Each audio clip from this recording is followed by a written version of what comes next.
Amazing Grace is another Percy's Fast Food Toy Story! Yay!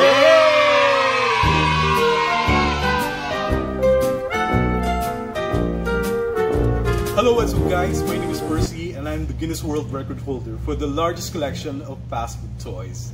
Yeah, baby! And I'm here once again to tell you another amazing and stupendous and awe-inspiring Percy's Fast Food Toys. And so for today, we are privileged to have with us a very, very special guest. He is none other than Wylon Galvez. Okay, Wylon here is currently a sports writer for Manila Bulletin and also a host of this fascinating show, Chase Down, which comes out every Saturday at 2 p.m. on Signal Channel. Okay, hey Wylon. Hello. Say hi. Hello. To our multitudinal fan. Okay, so Wylon, so apparently you seem to have a lot in your plate already. You're a writer and then you're hosting, and then I also heard that you're also into collecting Funko Pops.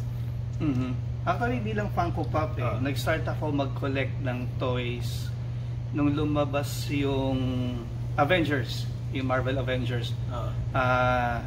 Siyempre, yung Core 4, si Captain America, Iron Man, tapos si Hulk and Thor. Doon ako nag-start. Bumili ako ng mga iba-iba, hindi lang Funko Pop eh. Pero when it comes to Funko Pop, nag-start ako nung nagkaroon ako ng Black Panther.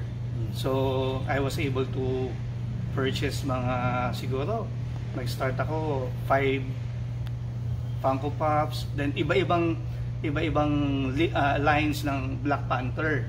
So, doon ako nag-start sa Black Panther.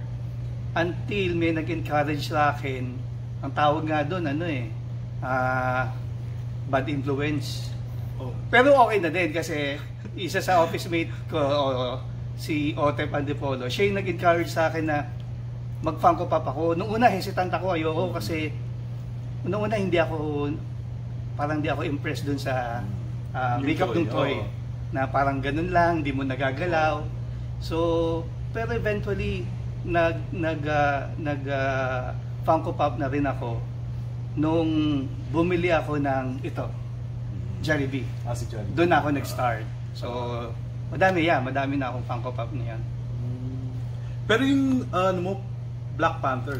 Black Panther, marami akong Black Panther na iba-iba, from hot toys. Not necessarily so, hindi lang Funko Pops, may maliliit, basta anything that has something to do with Black Panther. Meron ako. Kaya isa pa yun, kaya ako nag-Funko Pop. Parang yung inatenan namin na Toy-Con event last July yata yun o June. Ikot ako ng ikot dun sa area. Wala na akong mabiling Black Panther. Kumbaga nawala na yung challenge sa akin. So sabi ko, sige na nga, magpa-Funko Pop na ako para naman may bago akong line ako i-collect. So yun.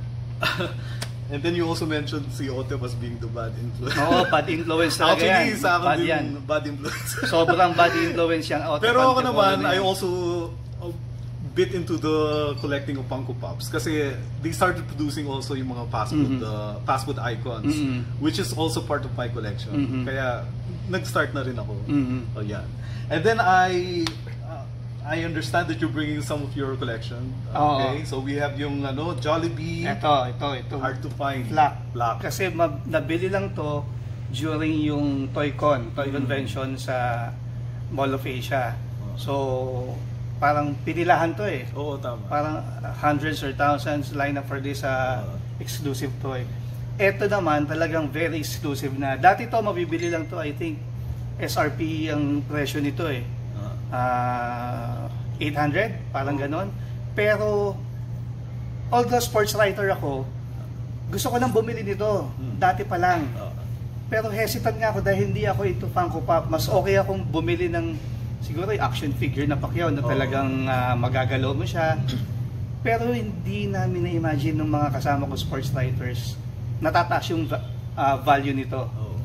Kaya nung binili ko to, yan, kung makikita nyo, very rare to kasi yung mga alam mo naman sa toy collection, di ba? Kailangan yung mga mint condition. Magbababa yung value. Alam mo naman sa toy collection, Percy, di ba? Yung kailangan mint condition. So siguro tip na din sa mga viewers mo, when it comes to Funko Pop collections, kailangan wag yung ilalabas sa kahon kasi bababa yung value, di ba? Alam mo naman, kagaya nito.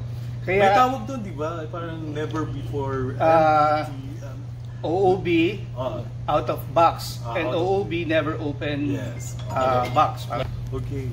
Anong ibig sabihin ng yung OOB?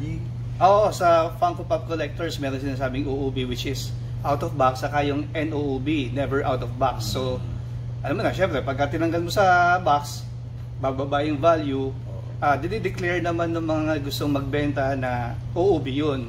Pero meron din naman na talagang NOOB which is never out of box. Yun, nare-retain niya yung value niya and tumataas pa. Halimbawa, right now, obviously, itong Pacquiao na to, hindi pa, never open from the box. So, how natin? Okay. How much do you think would it cost yung value niya ngayon? Right now, ang selling price nito kung titingin ka sa mga groups, around, siguro swerte ka na kung makakuha ka ng 8,000. Pero ang value nito siguro hanggang 12,000. Lalo na kung merong sign ni Pacquiao. Okay. Mas mataas yung value nun. Kaya pala yung they're really going crazy. Yung ibang collectors kasi they want it signed. Meron yan. Pacquiao, meron malabas ngayon yung Darna, yung mga So it's not going to diminish the value pag nasulatan? No. Lalo pang tataas yung value niya. Wag lang yung toy mismo. Sa box lang. Okay. What about my Pasko toys? Do you think mag-fetch din sila ng malaking value? Siguro yung iba doon, lalo na yung mga hard to find na, lalo na yung mga mas yung luma na, yung mga old versions. Like this one siguro, no? Yung, siguro ito, tataasan mo daw. Right now, ang selling value nito between 3,500 hanggang 5,000 eh. Right now. Pero how much should you buy this? 1,200. 1,200. At saka limited edition lang. Yes, limited kasi nakuha lang yan during the exclusive Toy Con. Ako hindi ako nakakuha nito. Kanina mo nakuha yan? Umamin ka na. Otep. Oo. Naku. That's why I envy those who are actually able to get this particular piece of collection. Okay. And then, so how many toys do you have? Ilan ng mga toys mo ngayon? Toys, madami na kasi including yung Black Panther and yung Avengers ko eh. Sa bahay nga namin, meron akong 2 glass cabinets, nandun lahat ng collection ko. Pero yung Funko Pops ko, naka-display sa wall sa bahay. Siguro meron na akong around 200. So malaking amount na rin ng pera yung nagagastos ko na hindi alam ng asawa ko. Kaya wag yung ipapanood sa asawa ko yan. Okay.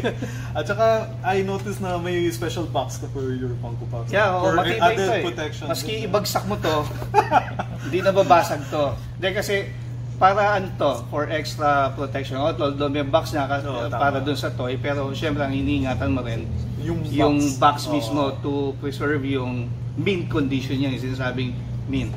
Wow. Tips. Okay, so ang dami nating natutunan kay Wylan. Do you have any further tips? Especially for those who would like to start their own Funko Pop collection. I'm sure siguro after watching this, marami din na are going crazy about Funko Pops. Oo, grabe yung ngayon ng yung crazy ngayon ng Funko Pop collection. Talagang maka-encounter ka sa mga malls. Lining up for exclusives or buying or hunting for rare Funko Pops. Pero siguro ang tip ko lang, kasi marami ako nakikita bili lang ng bili. So dumadating din sila sa point na ibibenta nila.